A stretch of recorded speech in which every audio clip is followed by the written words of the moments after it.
domaine de l'influence.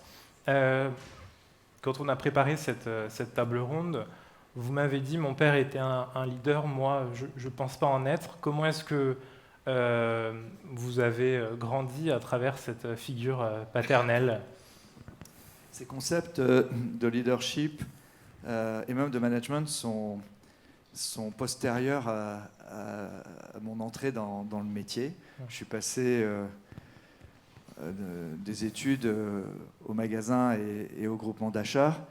Il n'y avait pas ces codes-là. Et mon sujet, c'était d'être le fils d'un père, différent, sans forcément tuer le père. Et c'était aussi de contribuer à développer la marque. Donc mon père était un mec complètement allumé. Je suis fils de diacre. Il passait assez facilement de la Bible à la politique. Et c'est vrai que son exaltation, il la faisait passer dans sa communication. Mais ce sont les autres qui ont appelé ça communication. Et tout le monde trouvait génial sa communication. En réalité, mon père, il était comme ça. Et donc, quand j'ai compris qu'une communication qui était par définition incarnée, parce que c'était un homme qui parlait, c'était beaucoup plus fort que quelqu'un qui disait des textes, qui faisait sa pub, même s'il disait quelquefois des conneries, ou souvent des conneries.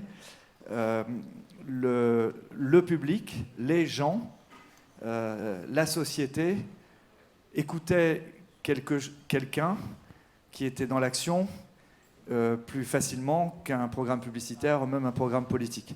Et donc, j'ai baigné là-dedans. J'étais moi-même passionné de politique. Ça ne vous parle plus, mais j'étais au PSU.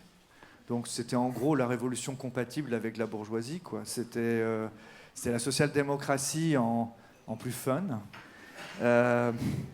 C'était pas le modèle nordique, Kreisky, les femmes tristes, les hommes cinéastes sur les femmes tristes et tout ça. C'était plus ce qu'on croyait être le futur modèle yougoslave. C'était une utopie, très bien rationalisée par des gens comme Michel Rocard. J'ai toujours été assez orphelin de Michel Rocard. Mais c'est les idées quand je fais référence à ça, c'est les idées qui portent. En fait, c'est ça la marque, si je puis dire, de Leclerc, père, fils, adhérent Leclerc, la coopérative, c'est qu'on porte nos idées. Mais alors justement, la société a envoyé à votre père l'image d'un leader, même s'il même se définissait pas comme tel. Vous-même, vous dites, moi je ne suis pas un leader, donc quelle est votre définition d'un leader? D'abord, juste comme ça, le leader, c'est ex post qu'on le voit. C'est-à-dire qu'il a... Soit il a un physique, soit il a marqué des points, Mon père, quand on était dans un groupe, on le voyait. Pour ceux qui ont 40 ans et plus, il avait le corps d'un Lino Ventura ou d'un Robert Mitchum, et il avait de la gouaille, une gestuelle. 100 personnes, tu le repérais. Moi, dans 100 personnes, tu ne me repères pas.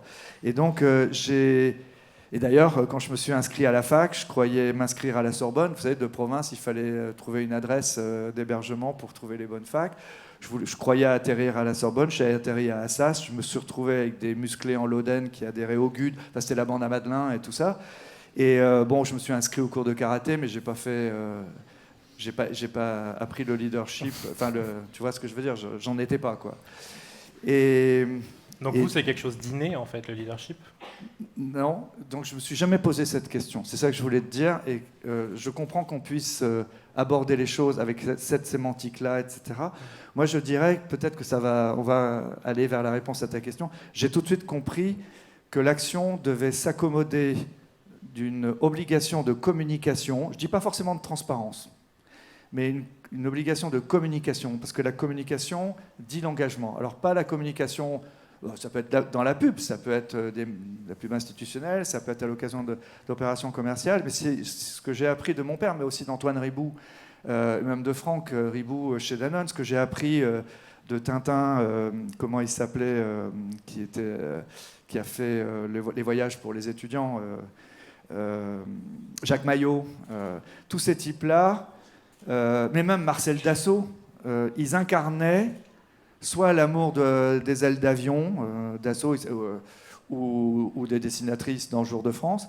Ces figures-là portent leur projet d'entreprise, et leur projet d'entreprise, c'est eux. Alors c'est toujours compliqué pour les successions, mais en tout cas, il y a une bonne osmose entre leur discours, il y a une bonne adéquation entre leur discours et le discours interne et le discours externe.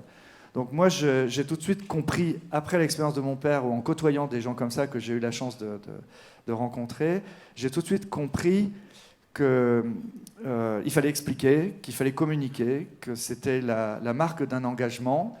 Et la limite de ça, c'était mon prof de philo que vous avez connu, qui s'appelle Michel Serres, qui disait va pas jusqu'à être transparent. La transparence, c'est pour les petits ruisseaux. Si tu veux être une rivière bien chargée de matière organique, laisse-les découvrir ce que tu transportes et où tu vas. Donc la communication, c'est un engagement. Ça signe un engagement. Et toutes les campagnes de publicité de Leclerc ne sont pas que des campagnes de publicité. Toutes les campagnes commerciales de Leclerc disent quelque chose de la société. Et notre engagement, c'est d'être utile à la société. Pour revenir à vous-même, vous vous définissez comme un influenceur par rapport à votre utilisation des réseaux sociaux? Je ne connaissais pas ce mot avant que l'équipe rédactionnelle de LinkedIn me l'attribue. Et non, je ne connaissais pas. Non, mais après, ça dit la même chose que ce qu'on disait avec d'autres mots. Oui, moi, je ne me pose pas socialement, je ne me pose pas institutionnellement. Je suis né, j'ai travaillé dans la Californie française qui s'appelle la Bretagne. Et au centre, ils se disent tous leaders, au CAC 40, dans les médias, etc. Donc moi, j'étais en marge de la société, je fréquentais pas la mondanité. À Landerneau, le soir, tu n'es pas en sortie de plateau de télé. Donc, donc j'étais plutôt en mode projet. En mode projet, comme l'était d'ailleurs ma génération, de Vincent Bolloré à Louis Leduc. Enfin, je pourrais vous en citer à Pinault. Pinault, quand je l'ai connu, je n'allais pas dire tout petit, mais il était marchand de bois. Bouygues, il était marchand de béton. J'ai fait mes stages étudiants chez lui. Donc,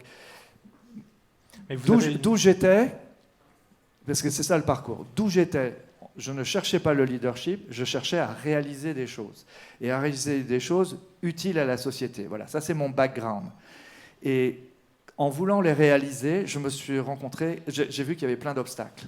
Des obstacles corporatistes, des obstacles politiques.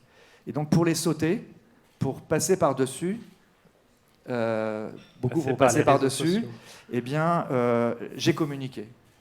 Quand j'ai voulu vendre les carburants moins chers, le sujet reste d'actualité, mais quand j'ai voulu vendre les carburants moins chers, je sortais de la fac, 1979, la coopérative des centres Leclerc m'a embauché un intérim, parce que tu comprends, Michel Edouard, si ça ne marche pas, je ne vais quand même pas licencier le fils d'Edouard.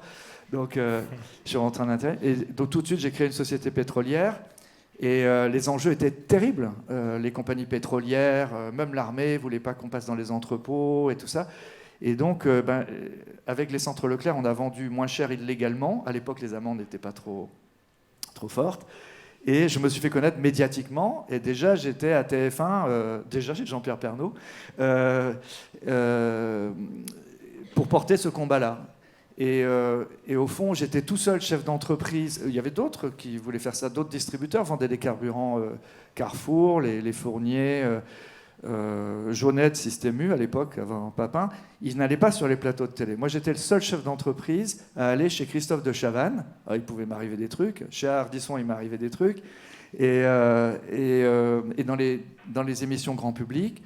Et donc j'ai compris que quand on pouvait, puisqu'on a une finalité qui est d'améliorer le sort des gens, même matériellement, l'accessibilité aux produits, autant aller le dire directement aux personnes qui regardent ces émissions, qui sont là, c'est les mêmes, le public. Tout à l'heure, et donc il n'y avait pas les réseaux sociaux, je l'ai fait dans les médias. Tout à l'heure, vous avez cité un certain nombre de grands personnages, les Ribou, Marcel Dassault. S'ils avaient eu les réseaux sociaux, comme on les a aujourd'hui, est-ce qu'ils communiqueraient comme vous le faites? Oui. Ou est-ce que c'était une autre époque? En fait, d'abord, on communique dans les préaux. Après, on est invité à la télé. Il faut savoir devenir un bon client. Et donc, ne pas plaider que pour soi, mais bien pour ses idées, voire citer les autres. Et j'ai créé mon blog J'ai des collaborateurs qui étaient... franchement, moi j'ai été formé à la dissertation 8 pages et 3 heures ou 4 heures. Donc nourrir un blog tous les jours, c'était pas De quoi je me mêle, ça s'appelait? Ouais, de quoi je me mêle, ouais. Et c'était la réponse à un journaliste qui trouvait que j'avais un peu réponse à tout, mais lui-même ne se rendait pas compte qu'il m'interrogeait sur les OGM, l'aménagement du territoire, les prix et je ne sais pas quoi. Donc à un moment donné, de quoi je me mêle. Et donc j'ai créé ce blog en 2004. Et donc malgré moi ou avec moi, j'ai investi les réseaux sociaux sans le savoir, en tenant un journal sur un blog, où j'écrivais d'ailleurs un peu long, et j'ai eu une part de voix qui a été vue et avec qui j'ai échangé, des juristes comme Bilger, par exemple, le juge Bilger, des gens assez solos. On passait du journal de bord écrit à la main au blog sur les réseaux sociaux. Et effectivement, même mes enfants ne me poussaient pas, bien sûr, très jeunes, ne me poussaient pas à aller sur les réseaux sociaux. Et en fait, je me suis dit, un commerçant, un homme politique, il va là où sont les gens. Les commerces ambulants, ils vont sur le champ de foire, ou entre le champ de foire et... Enfin, dans mon Landerneau, il y avait des foires de chevaux, des foires agricoles. Les commerçants venaient, même pour vendre des fringues, etc. L'homme politique va sous les préaux, va sur les marchés. Et donc, le réseau social, à partir du moment où les gens sont sur les réseaux, il faut aller sur les réseaux. Alors, un dernier mot, parce que... Et donc, je suis allé sur les réseaux, être ce que je suis, ou ce que je veux passer, tout autant que je vais dans les médias, ou qu'à l'interne, j'essaie de tenir mes réunions. J'essaie d'être moi-même sur chacun de ces réseaux. J'incarne. Être vous-même, c'est aussi, et ce sera le dernier mot puisque le temps est écoulé. Pardon, je cause. Pas de problème. C'est aussi se mêler à des communautés qui ne sont pas seulement celles de votre métier de commerçant, mais aussi la Bretagne, la bande dessinée. Alors c'est le côté très intéressant, je trouve, des réseaux sociaux. C'est... je ne sais pas si je vais vous le restituer vite, mais je me rends compte que, par exemple, tout le monde on catégorise. Déjà, je suis catégorisé commerçant, je suis catégorisé capitaliste. Les gens ne savent pas trop si c'est une entreprise familiale, une coopérative. J'ai beau l'écrire tous les jours. Bon. Mais par le réseau social, en ouvrant des pétales d'échange, moi étant au cœur de la Marguerite, je parle aux Bretons. Je parle aux amoureux de la photo. Je suis fan de bande dessinée, je parle aux fans de bande dessinée. Je suis interpellé par le conflit ukrainien. On est engagé sur le conflit. Au fur et à mesure qu'on étend les échanges, je dis bien échanges, avec des communautés ou des personnes, tout simplement, cela révèle aux autres la complexité, sans ego mal placé, de ma propre personnalité, qui ne saurait se résumer simplement à celle d'un discounter et autres. Et moi, je découvre aussi, dans ces échanges, des gens dont la personnalité ne se résume pas non plus à leur métier sur LinkedIn ou à des fonctionnalités.